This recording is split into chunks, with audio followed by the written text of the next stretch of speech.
Hello and welcome to this lecture where we'll come into how this data platform course is structured. And in this, you will get to know the technology stack and you will get to know a little bit about the study techniques and how the course is structured in the GitHub repository. So everything is inside the GitHub repository where you'll find all the information. So now we'll move on to the keynote. So inside of the keynote here, we have how this data platform course is structured. Let's move on. So everything can be found in the course GitHub repository. So here is the main content in the GitHub repository, and you can see that each folder or each directory has some content. It will have a README file, it will have code, so all the materials is here. And inside of the READMEs, there's also video lectures. So there's links to video lectures and they usually look like this. And if you see this video here, you can see there's a code alongs video, which means that I will code live or I will code inside of the video and you have the possibility to follow along. So you should pause and code it out, type it out to test it out and see that you understand the code and make sure that you don't just copy the code from the GitHub repository or take copy code directly from LLMs, etc. So typing out, you'll train your muscle memory. And also we have exercises. We have several exercises and the exercises includes practical ones, they include theoretical ones, and also they include glossary. So I highly recommend that you do the exercises and train so that you get some practice with this course. Yes. And moving on to the technology stack, this is quite a crowded course, I would say. It includes a lot of things. So first of all, we have Python and we have ENV, so that this is the virtual environment that we'll be working with. And we'll connect it to Kafka.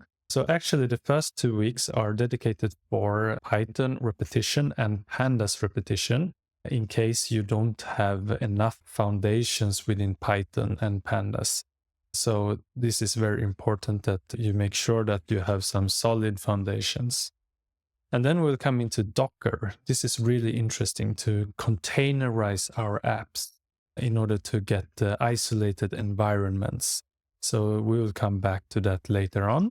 And in this, we'll work with images and containers, and we'll have several containers, actually multi-container apps using Docker Compose. This is really interesting. And in Docker, we have volumes to map to the local volumes as well, and we will map the ports as well. So right now in this course, we will work locally on your local machine. But however, when you have Dockerized everything, it's very easy to just move this into the cloud. So you could deploy this solution and it will work in the cloud. So that is quite cool. And also if you give these Docker containers to your colleagues, it will work on their computer as well. And we'll come into Kafka for streaming data. So we'll also in Kafka, we'll talk about producers, consumers, topics. We'll also come into some theoretical aspects about how it's working with how can it scale, how can it take care of the data and the streaming data. But we will actually go into, we will use Kafka together with Docker. So we'll use a local Kafka environment instead of using the cloud. So usually Kafka is very popular in the cloud as well, using Confluent, for example. But we will work with it locally so that we train how to set everything up locally first before moving on to the cloud in later courses in your data engineering journey. So it's good to understand how it works locally. And then we'll have Postgres as sync, it's called. So it's a sync from Kafka so that you have the data streamed into Kafka and then it's going into Postgres to store it. So Postgres SQL is very common and very popular database engine, which use relational tables. So it's a relational database and you will use it to connect to Kafka. So it's a sync. And then we'll also have MongoDB for NoSQL so that we see how it works with connecting to NoSQL as well, or NoSQL. So MongoDB is NoSQL, and then we'll serve this RIL. So RIL data is used for for dashboard. It's quite cool and quite easy to set up dashboards that can update with certain frequency. So we'll serve real-time dashboard, and we have something called BIS code, because the real data, instead of, unlike many other dashboard applications that usually you drag and drop, here we have BI as code, so business intelligence as code, which means that we will write SQL code actually to show different graphs. And one of the good aspects with this is that we can version control it. Another one is actually we can leverage AI.